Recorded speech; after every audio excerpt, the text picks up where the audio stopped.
محمد کا خاندان اب کے پردادا ہاشم کی نسبت سے خاندان ہاشمی کہلاتا ہے۔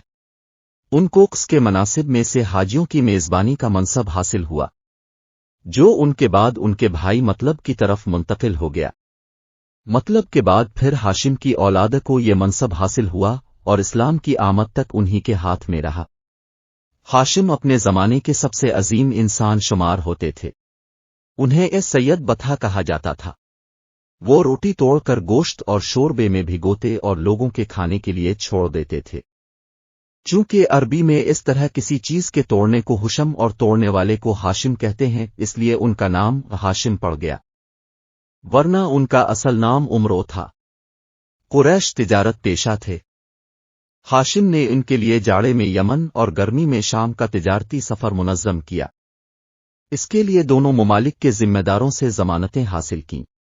جس کے سر کے بالوں میں سفیدی تھی اس لیے اس کا نام شیبہ رکھ دیا۔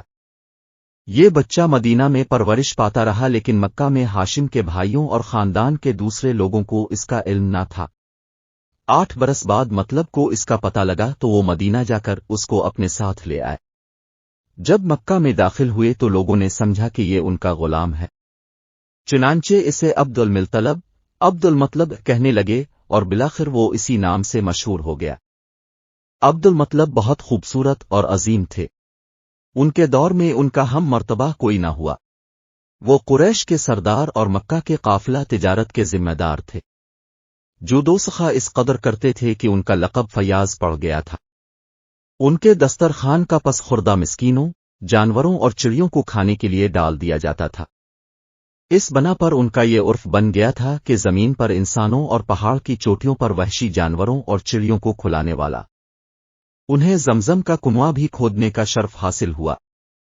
اس کنویں کو بنو جرہم نے مکہ سے جلا وطن ہوتے وقت پاٹ دیا تھا۔ اس وقت سے اس کی جگہ نامعلوم چلی آ رہی تھی۔ عبد المطلب کو خواب میں اس کی جگہ بتلائی گئی اور کھودنے کا حکم دیا گیا۔ انہوں نے کھودا تو پرانا کنواں برآمد ہو گیا۔ انہی کے زمانے میں خانہ کعبہ پر ہاتھی والوں کے حملے کا واقعہ بھی پیش آیا۔ یہ سب حبشی تھے۔ ان کے سردار کا نام ابرہہ تھا، جو یمن پر قابض اور حکمران تھا۔ انہیں زبی بھی کہا جاتا ہے۔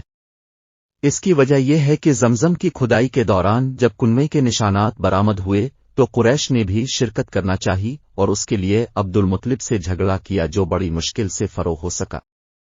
یہ دیکھ کر عبد المطلب نے نظر مانی کہ اگر اللہ نے ان کو 10 لڑکے دیے اور ہر ایک مقابلے کے لائق ہوا تو ان میں سے ایک کو اللہ کی راہ میں ذبح کر دیں گے۔ اب اللہ کا کرنا ایسا ہوا کہ ان کی یہ مراد پوری ہو گئی۔ چنانچہ انہوں نے سب لڑکوں کے درمیان قرعہ ڈالا۔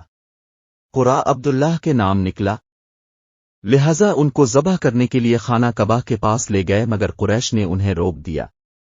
بالخصوص عبداللہ کے بھائی اور ماموں سخت آڑے آئے۔ بالآخر یہ فیصلہ ہوا کہ ان کے بدلے 100 اونٹ ذبح کیے جائیں۔ چنانچہ عبد المطلب نے ایسا ہی کیا۔ اسی لیے نبی کو 2 بچوں کی اولاد کہا جاتا ہے، ایک ذبی سیدنا اسماعیل تھے اور ایک آپ کے والد عبداللہ۔ اسی طرح آپ کو 2 فدیہ دیے گئے بزرگوں کی اولاد بھی کہا جاتا ہے۔ عبداللہ کی شادی آمنہ بنت وہب سے ہوئی، جو اس وقت قریش کی سب سے بلند پایہ خاتون تھیں۔ ان کا باپ وہب بھی نوزہرہ کا سردار اور عالی نسب تھا۔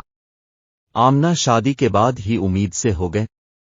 ادھر کچھ عرصہ بعد عبد المطلب نے عبداللہ کو تجارت کے سلسلے میں مدینہ شام بھیجا۔ واپسی میں وہ مدینہ کے اندر انتقال کر گئے اور انہیں نابغہ زبان کے مکان میں دفن کر دیا گیا۔ اس وقت تک نبی پیدا نہیں ہوئے تھے۔